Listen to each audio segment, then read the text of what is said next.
Hi hello friends, ಹೇಗಿದ್ದೀರಾ ಎಲ್ಲರೂ? Welcome back to ನೇತ್ರ village life style YouTube channel. ನಾನು ನಿಮ್ಮ ಪ್ರೀತಿಯ ನೇತ್ರ. ಏನಪ್ಪ ಇವರು ಇವತ್ತು ಡೈಲಿ ವ್ಲಾಗ್ನ ನಾನೇನು ಶೇರ್ ಮಾಡ್ತಾ ಇಲ್ಲ. ನಾವು ಟ್ರಿಪ್ಗೆ ಹೊರಟಾಗ ಮನೆಯಲ್ಲಿ ಬೇಕಾಗಿರೋಂಥಷ್ಟು ಸ್ನ್ಯಾಕ್ಸ್ಗಳನ್ನು ಮಾಡ್ಕೊಂಡಿದ್ದೆ. ಅದನ್ನು ಯಾವ ರೀತಿ ಮಾಡ್ಕೊಂಡಿದ್ದೆ ಅಂತ ಬನ್ನಿ ನಾನು ನಿಮ್ಮ ಜೊತೆ ಶೇರ್ ಮಾಡ್ತಾ ಇದ್ದೀನಿ. ನೋಡಿ ಫ್ರೆಂಡ್ಸ್, ಈಗ ನಾಳೆ ನಾವು ಟ್ರಿಪ್ಗೆ ಹೋಗ್ತಾ ಇದ್ದೀವಲ್ಲ, ಅದಕ್ಕೋಸ್ಕರನೇ ಮನೆಯಿಂದ ಹೆಲ್ತಿಯಾಗಿ ಸ್ನ್ಯಾಕ್ಸ್ ಮಾಡ್ಕೊಂಡು ಹೋಗೋಣ ಅಂತ ಪೂರಿ ಖಾರ ಮಾಡ್ಕೊಳೋದಕ್ಕೆ ರೆಡಿ ಮಾಡ್ಕೊತಾ ಇದ್ದೀನಿ. ನಮ್ಮನೆಯವರು ಒಂದು 10 ಲೀಟ್ರ್ ಪೂರಿ ತಂದಿದ್ರು. ಅಷ್ಟು ಮಾಡೋದು ಬೇಡ ಅಂದ್ಬಿಟ್ಟು ಒಂದು 2 ಲೀಟ್ರ್ ಎತ್ತಿಟ್ಟಿದ್ದೀನಿ. ಇನ್ನು 8 ಲೀಟ್ರೂ ಸಹ ಜಾಸ್ತಿ ಆಗುತ್ತೆ. ಬಟ್ ಮನೇಲಿ ಅಪ್ಪ ಅಮ್ಮ ಎಲ್ಲ ಇರ್ತಾರಲ್ಲ, ಅತ್ತೆ ಮಾವ ಬರ್ತಾ ಇಲ್ಲ, ಅದಕ್ಕೋಸ್ಕರ ಅವ್ರಿಗೂ ಆಗುತ್ತೆ ಅಂತ ಮಾಡ್ತಾ ಇದ್ದೀನಿ. ಬನ್ನಿ ಯಾವ ರೀತಿ ಮಾಡೋದು ಅಂತ ತೋರಿಸ್ತೀನಿ. ಫಸ್ಟ್ ನಾನು ಪೂರಿನ ಒಂದು ದೊಡ್ಡದಾಗಿರುವಂಥ ಟಬ್ಬಲ್ಲಿ ಹಾಕಿ ಎತ್ತಿಟ್ಕೊಂಡಿದ್ದೀನಿ. ಇದನ್ನು ಖಾರ ಪೂರಿ ಮಾಡೋದಕ್ಕೆ ಬೇಕಾಗಿರುವಂಥ ಇಂಗ್ರೀಡಿಯೆಂಟ್ಸು ನಾನಿಲ್ಲಿ ಒಂದು 5 ರಿಂದ 6 ಬೆಳ್ಳುಳ್ಳಿನ ಚೆಚ್ಚಿ ಇಟ್ಕೊಂಡಿದ್ದೀನಿ. ಒಂದು ದಪ್ಪದಾಗಿರುವಂಥ ಕೊಬ್ಬರಿನ ಸಹ ಸಣ್ಣ ಸಣ್ಣದಾಗಿ ಕಟ್ ಮಾಡಿ ಇಟ್ಕೊಂಡಿದ್ದೀನಿ. 8 ಲೀಟ್ರ್ ಪೂರಿ ತೊಗೊಂಡಿರೋದ್ರಿಂದ ಒಂದು 200 ರಿಂದ 250 ಗ್ರಾಮ್ ಆಗೋಷ್ಟು ಕಡಲೆಬೀಜ ತೊಗೊಂಡಿದ್ದೀನಿ. ಆ್ಯಂಡ್ ಫ್ರೆಶ್ ಕರಿಬೇವು ಆ್ಯಂಡ್ ಖಾರದ ಪುಡಿ, ಖಾರಕ್ಕೋಸ್ಕರ ಅರಿಶಿನ, ಕಲರ್ಗೋಸ್ಕರ, ಆ್ಯಂಡ್ ರುಚಿಗೆ ತಕ್ಕಷ್ಟು ಉಪ್ಪು, ಆ್ಯಂಡ್ ಮೇನ್ ಆಗಿ ಎಣ್ಣೆ. ಈಗ ನಾನು ಬೆಳಗ್ಗೆ ಕಟ್ ಮಾಡ್ಕೊಂಡಿದ್ನಲ್ಲ ಬಾಣಲಿಲಿ ಎಣ್ಣೆಲಿ, ಸೊ ಇವಾಗ ಅದೇ ಬಾಣಲಿಲಿ ಎಣ್ಣೆ ಇದೆ. ಸ್ವಲ್ಪ ಎಣ್ಣೆ ತೆಗ್ದು ಇಟ್ಟಿದ್ದೀನಿ. ಈಗ ಇರೋದು ಏನು ಎಣ್ಣೆ ಇದೆ, ಇದೇ ಎಣ್ಣೆಗೆ ಮಾಡ್ಕೊಳ್ಳೋಣ ಅಂತ ಅಂದ್ಕೊಂಡಿದ್ದೀನಿ. ಎಣ್ಣೆ ಸ್ವಲ್ಪ ಸಾಲ್ಟೇಜ್ ಆಗ್ಬೋದು ಇಷ್ಟು ಮಸಾಲೆಗೆ. ಇನ್ನೊಂದು ಸ್ವಲ್ಪ ಎಣ್ಣೆನ ಆ್ಯಡ್ ಮಾಡಿಕೊಂಡು ಮಾಡೋಣ ಅಂತ. ಬನ್ನಿ ಯಾವ ರೀತಿ ಮಾಡೋದು ಅಂತ ನಾನು ಪ್ರೊಸೀಜರ್ನ ಸಹ ನಿಮ್ಮ ಜೊತೆ ಶೇರ್ ಮಾಡ್ತೀನಿ. ಫಸ್ಟ್ ಇವಾಗ ನಾನು ಗ್ಯಾಸ್ ಹಚ್ಬಿಟ್ಟು ಬಾಣಲಿನ ಬಿಸಿ ಆಗೋದಕ್ಕೆ ಇಟ್ಕೊಂಡಿದ್ದೀನಿ. ಎಣ್ಣೆ ಕಮ್ಮಿ ಆಗುತ್ತೆ ಅಂತ ಹೇಳಿದ್ನಲ್ಲ, ಇನ್ನೊಂದು ಸ್ವಲ್ಪ ಎಣ್ಣೆ ಹಾಕೊಳ್ಳೋಣ ಬನ್ನಿ. ನೋಡಿ, ಇವಾಗ ನಾನು ಎಷ್ಟು ಬೇಕೋ ಅಷ್ಟು ಎಣ್ಣೆ ಹಾಕೊತಾ ಇದ್ದೀನಿ. ಎಣ್ಣೆ ಎಂತಕ್ಕೆ ಸ್ವಲ್ಪ ಜಾಸ್ತಿ ಕ್ವಾಂಟಿಟಿಯಲ್ಲಿ ಬೇಕು ಅಂದರೆ ನಾನು ಕೊಬ್ಬರಿನ ಜಾಸ್ತಿ ತೊಗೊಂಡಿದ್ದೀನಿ. ಆ್ಯಂಡ್ ಕೊಬ್ಬರಿ ಮತ್ತು ಕಡಲೆ ಬೀಜ ಚೆನ್ನಾಗಿ ಫ್ರೈ ಆಗಬೇಕು ಇದರಲ್ಲಿ. ಅದಕ್ಕೋಸ್ಕರ ಎಣ್ಣೆನ ನಾನು ಇಷ್ಟು ಕ್ವಾಂಟಿಟಿಯಲ್ಲಿ ತೊಗೊಂಡಿದ್ದೀನಿ. ನೋಡಿ, ಇವಾಗ ಎಣ್ಣೆ ಕಾಯ್ದಿದೆ. ನಾ ಏನು ಕಟ್ ಮಾಡಿ ಇಟ್ಕೊಂಡಿರುವಂಥ ಕೊಬ್ಬರಿ ಇದೆ ಅಷ್ಟನ್ನ ಫಸ್ಟ್ ಕೊಬ್ಬರಿನ ಆ್ಯಡ್ ಮಾಡ್ಕೊತಾ ಇದ್ದೀನಿ. ಏನಕ್ಕೆ ಕೊಬ್ಬರಿನ ಫಸ್ಟ್ ಆ್ಯಡ್ ಮಾಡ್ಕೊತಾ ಇದ್ದೀನಿ ಅಂತ ಅಂದರೆ, ಚೆನ್ನಾಗಿ ಫ್ರೈ ಆಗಬೇಕು ಇದು ಎಣ್ಣೆಲಿ, ಆವಾಗ ಮಾತ್ರ ಟೇಸ್ಟ್ ಚೆನ್ನಾಗಿರುತ್ತೆ. ಲಾಸ್ಟಲ್ಲಿ ಆ್ಯಡ್ ಮಾಡಿದಾಗ ಸ್ವಲ್ಪ ಹಸಿ ಹಸಿ ಇರುತ್ತಲ್ಲ, ಅದರಿಂದ ಟೇಸ್ಟ್ ಅಷ್ಟು ಚೆನ್ನಾಗಿ ಬರೋದಿಲ್ಲ. ಅದಕ್ಕೋಸ್ಕರ ಕೊಬ್ಬರಿನ ಹಾಕ್ಬಿಟ್ಟು ಒಂದು 2 ನಿಮಿಷನೂ ಬೇಡ, ಒಂದು 30 to 40 ಸೆಕೆಂಡ್ಸ್ ಒಂದು ಸ್ವಲ್ಪ ಈ ಥರ ಫ್ರೈ ಮಾಡ್ಕೊಳ್ಳೋಣ. ನೋಡಿ, ಇವಾಗ ಚೆನ್ನಾಗಿ ನೊರೆ ಥರ ಬರ್ತಾ ಇದೆ. ಫಸ್ಟ್ ಕೊಬ್ಬರಿ ಹಾಕಿರೋದ್ರಿಂದ ಈ ಥರ ನೊರೆ ಬರ್ತಾ ಇರೋದು. ಇವಾಗ ಅದಕ್ಕೇನೆ ನಾವು ಏನು ಕಡಲೆ ಬೀಜ ತೆಗೆದಿಟ್ಕೊಂಡಿದ್ದೀನಿ ಇದನ್ನ ಹಾಕೊಂಡು ಚೆನ್ನಾಗಿ ಫ್ರೈ ಮಾಡ್ಕೊಳ್ಳೋಣ. ಸಿಮ್ನ ಕಮ್ಮಿ ಇಟ್ಕೊಳ್ಳಿ. ಇವಾಗ ಉರಿ ಕಮ್ಮಿ ಇಟ್ಕೊಂಡು ಚೆನ್ನಾಗಿ ಫ್ರೈ ಮಾಡ್ಕೊಳ್ಳಿ. ಆವಾಗ ಕಡಲೆ ಬೀಜ ಚೆನ್ನಾಗಿ ಫ್ರೈ ಆಗುತ್ತೆ ಆ್ಯಂಡ್ ಟೇಸ್ಟು ಸಹ ತುಂಬ ಚೆನ್ನಾಗಿರುತ್ತೆ. ಆ್ಯಂಡ್ ನೀವೆಲ್ಲರೂ ಟ್ರಾವೆಲಿಂಗ್ಗಳಿಗೆ ಹೋಗುವಾಗ ಯಾವ ರೀತಿ ಪ್ರಿಪ್ರೇಷನ್ನ ಮಾಡ್ಕೊತೀರಾ, ಇನ್ನು ವೆರೈಟಿಯಾಗಿ ಏನೆಲ್ಲ ಸ್ನ್ಯಾಕ್ಸ್ಗಳನ್ನೆಲ್ಲ ಮಾಡ್ತೀರಾ ಅಂತ ನನಗೆ ಕಮೆಂಟ್ ಮಾಡಿ ತಿಳಿಸಿ. ನೋಡೋಣ, ನಾನು ನೆಕ್ಸ್ಟ್ ಟೈಮ್ ಎಲ್ಲನ ಹೊರಟಾಗ ನಾನು ಅವನ್ನೆಲ್ಲ ಮಾಡ್ಕೊಳೋದಕ್ಕೆ ರೆಡಿ ಮಾಡ್ಕೊತೀನಿ. ನೋಡೋಣ, ಅದಕ್ಕೋಸ್ಕರ ಈಗ ಕಡಲೆ ಬೀಜ ಮತ್ತೆ ಏನು ಕೊಬ್ಬರಿ ಹಾಕಿದ್ದೀವಿ ನೋಡಿ, ಕೊಬ್ಬರಿ ಯಾವ ರೀತಿ ಕಲರ್ ಚೇಂಜ್ ಆಗಿದೆ ಅಂತ ನೀವು ಅಬ್ಸರ್ವ್ ಮಾಡ್ಬೋದು. ಕಡಲೆ ಬೀಜನೂ ಅಷ್ಟೇ ಕಮ್ಮಿ ಉರಿಲಿ ಇಟ್ಕೊಂಡು ಉರಿರಿ, ಆವಾಗ ಸ್ವಲ್ಪ ಕಲರ್ ಚೇಂಜ್ ಆಗೋದಕ್ಕೆ ಬರುತ್ತೆ. ಆವಾಗ ನಾವು ನೆಕ್ಸ್ಟ್ ಉಳಿದಿರೋಂಥ ಇಂಗ್ರೀಡಿಯೆಂಟ್ಸ್ನ ಆ್ಯಡ್ ಮಾಡ್ಕೊಳ್ಳೋಣ. ನಾನು ಮಾಡ್ತಿರೋಂಥ 8 ಲೀಟ್ರಿಗೆ ಇದು ಸ್ವಲ್ಪ ಜಾಸ್ತಿನೇ ಆಗುತ್ತೆ. ಬಟ್ ಆದರೆ ಸ್ವಲ್ಪ ಕಡಲೆ ಬೀಜ ಮತ್ತು ಕೊಬ್ಬರಿ ಕ್ವಾಂಟಿಟಿ ಜಾಸ್ತಿ ಇರೋದ್ರಿಂದ ನಮಗೆ ದೇಹಕ್ಕೆ ಬೇಕಾಗಿರುವಂಥ ಆಯಿಲ್ ಕಂಟೆಂಟ್ ಆಗಿರ್ಬೋದು ಎಲ್ಲ ಚೆನ್ನಾಗಿ ಸಿಗುತ್ತೆ ಅನ್ನೋದು. ನೋಡಿ, ಇವಾಗ ನೀವು ನೋಡ್ತಾ ಇದ್ದೀರಲ್ಲ, ಕೊಬ್ಬರಿ ಮತ್ತು ಕಡಲೆ ಬೀಜ ಕಲರ್ ಯಾವ ರೀತಿಯಾಗಿ ಚೇಂಜ್ ಆಗಿದೆ ಅಂತ. ಕಡಲೆ ಬೀಜಗಿಂತ ಸ್ವಲ್ಪ ಕೊಬ್ಬರಿದೇ ಕಲರ್ ಜಾಸ್ತಿ ಚೇಂಜ್ ಆಗಿದೆ. ಕಡಲೆ ಬೀಜ ನಿಧಾನಕ್ಕೆ ಚೇಂಜ್ ಆಗ್ತಾ ಇದೆ.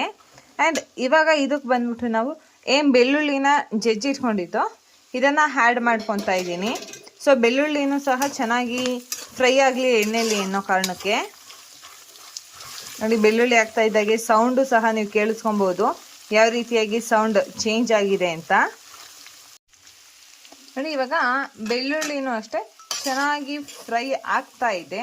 ಈಗ ಫ್ರೆಶ್ ಆಗಿ ನಾವು ಕಟ್ ಮಾಡಿ ಇಟ್ಕೊಂಡಿರುವಂಥ ಕರಿಬೇವು ಇದನ್ನು ಸಹ ಆ್ಯಡ್ ಮಾಡಿಕೊಂಡು ಚೆನ್ನಾಗಿ ಫ್ರೈ ಮಾಡ್ಕೊಳ್ಳೋಣ. ಪ್ರತಿಯೊಂದು ಚೆನ್ನಾಗಿ ಫ್ರೈ ಆದಾಗ ಕ್ರಿಸ್ಪಿಯಾಗಿ ಚೆನ್ನಾಗಿರುತ್ತೆ. ಅದಕ್ಕೋಸ್ಕರ ಇವೆಲ್ಲ ಎಷ್ಟು ಆದಷ್ಟು ನಾವು ಚೆನ್ನಾಗಿ ಕಮ್ಮಿ ಉರಿ ಇಟ್ಕೊಂಡು ಫ್ರೈ ಮಾಡ್ಕೊಬೇಕು. ತುಂಬ ಜಾಸ್ತಿನೂ ಇರಬಾರ್ದು ಆ್ಯಂಡ್ ತುಂಬ ಕಮ್ಮಿನೂ ಸಹ ಇರಬಾರ್ದು. ಒಂದು ಮೀಡಿಯಮ್ ಆಗಿ ಇಟ್ಕೊಂಡು ಫ್ರೈ ಮಾಡ್ಕೊಳ್ಳೋಣ. ಕರಿಬೇವಲ್ಲೂ ಸಹ ನಮಗೆ ಬೇಕಾಗಿರುವಂಥ ಹೆಲ್ತ್ಗೆ ಬೇಕಾಗಿರುವಂಥ ಕ್ವಾಂಟಿಟೀಸ್ ತುಂಬ ಜಾಸ್ತಿ ಇದೆ. ಏರ್ಸ್ಗಾಗ್ಬೋದು, ಕಣ್ಣಿಗಾಗ್ಬೋದು, ತುಂಬ ಒಳ್ಳೆಯದು. ಅದಕ್ಕೋಸ್ಕರ ಹಸಿ ಕರಿಬೇವನ್ನ ಸ್ವಲ್ಪ ಕ್ವಾಂಟಿಟಿ ಜಾಸ್ತಿ ಹಾಕೊಂಡ್ರೂ ಇನ್ನೂ ಒಳ್ಳೆಯದು. ನಾನು ಎಷ್ಟಿತ್ತೋ ಅಷ್ಟೂ ಸಹ ಆ್ಯಡ್ ಮಾಡ್ಕೊಂಡಿದ್ದೀನಿ. ಈಗ ನೋಡ್ತಾ ಇರ್ಬೋದು ನೀವು ಎಲ್ಲ ಯಾವ ರೀತಿಯಾಗಿ ಚೆನ್ನಾಗಿ ಫ್ರೈ ಆಗ್ತಾ ಇದೆ ಅಂತ. ಆ್ಯಂಡ್ ನಾರ್ಮಲಾಗಿ ನಾನು ಮನೇಲಿ ಸ್ವಲ್ಪ ಕ್ವಾಂಟಿಟಿಯಲ್ಲಿ ಮಾಡುವಾಗ ಇಷ್ಟೊಂದು ಕ್ವಾಂಟಿಟಿ ಮಾಡೋದಿಲ್ವಲ್ಲ, ಆ ಟೈಮಲ್ಲಿ ಏನು ಮಾಡ್ತೀನಿ, ಫಸ್ಟು ಕರಿಬೇವು ಹಾಕ್ತೀನಿ, ಆಮೇಲೆ ಬಂದು ನಾನು ಕಡಲೆಬೀಜ, ಬೆಳ್ಳುಳ್ಳಿ ಹಾಕ್ಬಿಟ್ಟು ಸ್ವಲ್ಪ ಕೊಬ್ಬರಿ ಹಾಕಿರ್ತೀನಲ್ಲ, ಬೇಗ ಫ್ರೈ ಆಗುತ್ತೆ. ಅದಕ್ಕೆ ಆವಾಗ ಆ ರೀತಿ ಮಾಡ್ಕೊತೀನಿ. ಇವಾಗ ಸ್ವಲ್ಪ ಕ್ವಾಂಟಿಟಿ ಜಾಸ್ತಿ ಆಗಿರೋದ್ರಿಂದ ಕೊಬ್ಬರಿ ಜಾಸ್ತಿ ಚೆನ್ನಾಗಿ ಫ್ರೈ ಆಗಲಿ ಆಯಿಲಲ್ಲಿ, ಎಣ್ಣೆಯಲ್ಲಿ ಅಂತ ಈ ರೀತಿಯಾಗಿ ಮಾಡ್ಕೊತಾ ಇರೋದು. ನೋಡಿ ಈಗೆಲ್ಲ ಆಲ್ಮೋಸ್ಟ್ ಫ್ರೈ ಆಗಿ ರೆಡಿ ಆಗಿದೆ. ಇವಾಗ ಇದಕ್ಕೆ ಲಾಸ್ಟಲ್ಲಿ ಬಂದು ನಾವು ಸ್ಪೈಸಸ್ನ ಆ್ಯಡ್ ಮಾಡ್ಕೊಳ್ಳೋಣ. ಸ್ಪೈಸಸ್ ಅಂದರೆ ನಾನು ಜಾಸ್ತಿ ಏನೋ ಹಾಕ್ಕೊತಾ ಇಲ್ವಲ್ಲ. ನೋಡಿ ನನಗೆ ಕಲರ್ ಎಷ್ಟು ಬೇಕೋ ಅಷ್ಟು ಕ್ವಾಂಟಿಟಿಯಲ್ಲಿ ಅರಿಶಿನ ಹಾಕೋಣ. ಅರಿಶಿನ ಸ್ವಲ್ಪ ಜಾಸ್ತಿ ಇದ್ದಾಗ ಸ್ವಲ್ಪ ಯೆಲ್ಲೋಯಿಶ್ ಚೆನ್ನಾಗಿ ಕಾಣುತ್ತೆ ಅನ್ನೋ ಕಾರಣಕ್ಕೆ ನಾನು ಸ್ವಲ್ಪ ಅರಿಶಿನ ಜಾಸ್ತಿನೇ ಹಾಕ್ಕೊಂಡಿದ್ದೀನಿ. ಆ್ಯಂಡ್ ಈಗ ಅರಿಶಿನ ಹಾಕ್ಕೊಂಡಾದ್ಮೇಲೆ ನಮಗೆ ರುಚಿಗೆ ಎಷ್ಟು ಬೇಕು ಅಷ್ಟು ಖಾರದ ಪುಡಿಯನ್ನು ಹಾಕೊಳ್ಳೋಣ. ಮುಂಚೆ ಎಲ್ಲ ನಾವು ಮನೇಲಿ ಮಾಡೋ ಟೈಮ್ಗಳಲ್ಲಿ ಇದೇನು ಒಣಮೆಣ್ಸಿನ್ಕಾಯಿ ಇರುತ್ತಲ್ಲ ಅದನ್ನು ಆ್ಯಡ್ ಮಾಡ್ಕೊತೀವಿ. ಬಟ್ ಇವಾಗ ನನ್ನ ಮಗಳೂ ಸಹ ತಿನ್ನೋದ್ರಿಂದ ಮೆಣಸಿನ್ಕಾಯಿ ಎಲ್ಲ ಸೆಂಟ್ರಲ್ಲೇ ಸಿಕ್ಕಿದಾಗ ಜಾಸ್ತಿ ಖಾರ ಆಗುತ್ತೆ, ಆಮೇಲೆ ಅಳ್ತಾರೆ, ತಿನ್ನೋದಿಲ್ಲ ಅನ್ನೋ ಕಾರಣಕ್ಕೆ ಈ ರೀತಿಯಾಗಿ ಮಾಡ್ಕೊಳೋದು. ಖಾರದ ಪುಡಿನ ಯೂಸ್ ಮಾಡ್ತೀನಿ ನಾನು ಇವಾಗ.